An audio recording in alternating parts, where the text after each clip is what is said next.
I like to describe it as empathy competes with judgment. Empathy competes with judgment. You can't be in a deep place of empathy and be judging somebody at the same time.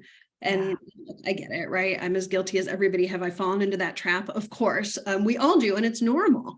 And if you're really heavily focused on empathy, you're not going to be able to be judging because you're going to be heavily focused in understanding. I have always approached mentoring from the mentee's perspective. And I've actually created this thing called, menteeship, that for mentees to be proactive and to really understand, what is it I want to learn?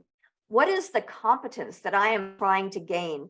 And that's the underlying real purpose of a mentoring relationship.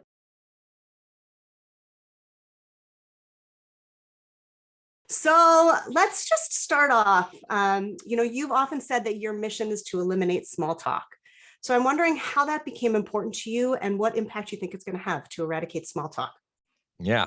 Before anybody gets too angry, I'll clarify that for me, small talk has nothing to do with the content of a conversation. It has to do with the process. And so I have had a conversation about the weather that I would absolutely put in the category of conversation that mattered deeply.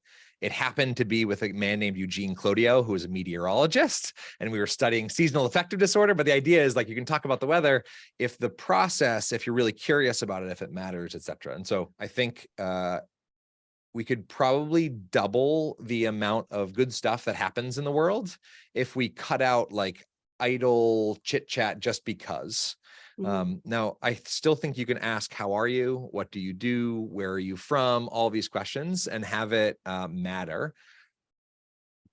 But I think it's also interesting to note, like, we get in such a routine with the questions we ask that just by disrupting those questions a little bit, we tend to ask better questions because they're more intentional, they're more thoughtful. We're not just like plugging the cassette in and just letting the tape play.